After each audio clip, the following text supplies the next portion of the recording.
جب علمی میدان ہوگا پھر کسی کی داڑھی سفید ہے کالی ہے یہ نہیں دیکھا جائے گا, کوئی پرانا ہے نیا یہ نہیں دیکھا جائے گا, پھر نشتر ہاتھ میں ہوگا, پھر پینڈکس پھٹنے والا ہے تو آپ نے چیرا لگانا ہی لگانا ہے. تو اب میں ان جذباتی لوگوں کا علاج الحمدللہ کرنے لگا ہوں. یہ دو اقوال آج کل بڑے پبلک میں عام ہیں اور لوگ پیش کر رہے ہیں اپنے اپنے دلائل کے لیے. نمبر 1, امام احمد بن حنبل رحمہ اللہ تعالی المتوفى 241 ہجری کا قول, اور نمبر 2 امام محمد ابن سیرین رحمہ اللہ تعالی المتوفى 110 ہجری کا قول. ان کے ساتھ میں قول مبارک نہیں کہہ رہا کیونکہ یہ مبارک قول نہیں ہے, یہ ساڑھے گاٹے فٹ ہوئے تھے. ان کے ساتھ میں قول مبارک نہیں کہہ رہا کیونکہ یہ مبارک قول نہیں ہے, یہ ساڑھے گاٹے فٹ ہوئے تھے. ہم اعلان برات کرتے ہیں ان اقوال سے دلائل کے ساتھ. امام احمد بن حنبل رحمہ اللہ تعالی کا قول ہے, یہ پہلے میں ان کو ڈسکس کروں پھر ابن سیرین کا, اور یہ صحیح سند کے ساتھ ہے. تو ان کے مقابلے پہ امام احمد بن حنبل رحمہ اللہ تعالی نے کہا تھا کہ ان کے یعنی معتزلہ اور ہمارے درمیان جو فرق ہے وہ ہمارے جنازے کریں گے. اندازہ کرو, انا للہ و انا الیہ راجعون. بسم اللہ الرحمن الرحیم. السلام علیکم دوست, آپ نے دیکھا اور سنا انا للہ و انا الیہ راجعون پڑھا. امام احمد بن حنبل رحمۃ اللہ علیہ کے قول پر انا للہ و انا الیہ راجعون پڑھا, اور یہ بتانا چاہا کہ میرا علم ان سے زیادہ ہے, نعوذ باللہ من ذالک. میں ان کے جو پینڈس پھٹنے والا ہے اس کو میں چیرا دوں گا, چاہے وہ پرانا بزرگ ہو چاہے وہ نیا بزرگ ہو. میرے پاس ایک نشتر ہاتھ میں, علم کا نشتر, واہ جی واہ.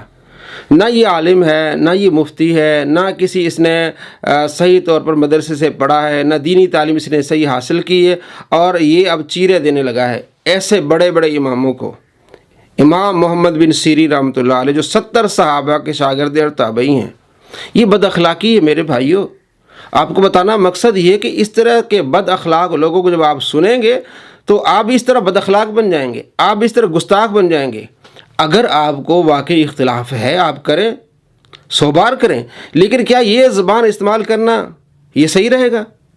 اور خود اس نے یہ بتایا کہ جناب معتزلہ کے سامنے امام احمد بن حنبل رحمۃ اللہ علیہ نے فرمایا کہ آپ کے اور ہمارے درمیان جو ہے وہ فیصلہ جنازے کریں گے. ظاہر ہے ایسے اماموں کو لوگ مانتے تھے, اب بھی مانتے ہیں, ان سے محبت کرتے تھے, ان سے پیار کرتے تھے, ان کی تعلیمات پہ چلتے تھے, تو ان کے جنازوں میں پھر اسے لاکھوں کی تعداد میں آتے تھے. تو صحیح کہا انہوں نے. اور جواب کیا دیتا جناب, اگر امام احمد بن حنبل رحمۃ اللہ علیہ کا قول صحیح ہو تو پھر حضرت عثمان غنی رضی اللہ تعالیٰ عنہ کے جنازے میں تو 2 لائنیں تھیں, فلاں کے جنازے تو میں تو 2 لائنیں. وہ جتنے واقعات آگے بتاتا ہے وہ سارے وہ واقعات ہیں جو ایک مخصوص حالات کے واقعات ہیں. جس طرح حضرت عثمان غنی رضی اللہ تعالیٰ عنہ کی شہادت ہوئی اور باقی مدینے میں موجود تھے, پھر کم لوگ جنازے میں آئے, تو وہ حالات اور تھے. جتنی مثالیں دیتا ہے وہ اس طرح کی مثالیں دیتا ہے. اور حضرت امام احمد بن حنبل رحمۃ اللہ علیہ کا جو قول ہے وہ عام حالات میں ہے, خاص واقعات خاص حالات کے لیے نہیں ہے. اس طرح عوام کو دھوکہ دینا اور اماموں کے بارے میں اس طرح کی زبان استعمال کرنا یہ کوئی اچھے انصاف اور اخلاق والا آدمی نہیں ہو سکتا.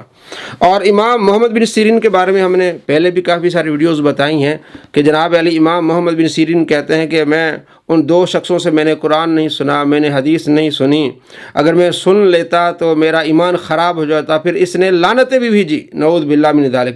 اس کا جو پرانا کلپ ہے اس میں اس نے امام محمد بن سیرین پر لعنت بھیجی کہ جو یہ کہے کہ میں قرآن سنوں گا تو میرا ایمان خراب ہو جائے گا, میرا عقیدہ خراب ہو جائے گا. وہ پہلے ہی بد عقیدہ ہو چکے, اللہ کے اوپر لعنت ہو. حالانکہ امام محمد بن سیرین نے ایسی بات ہی نہیں کی.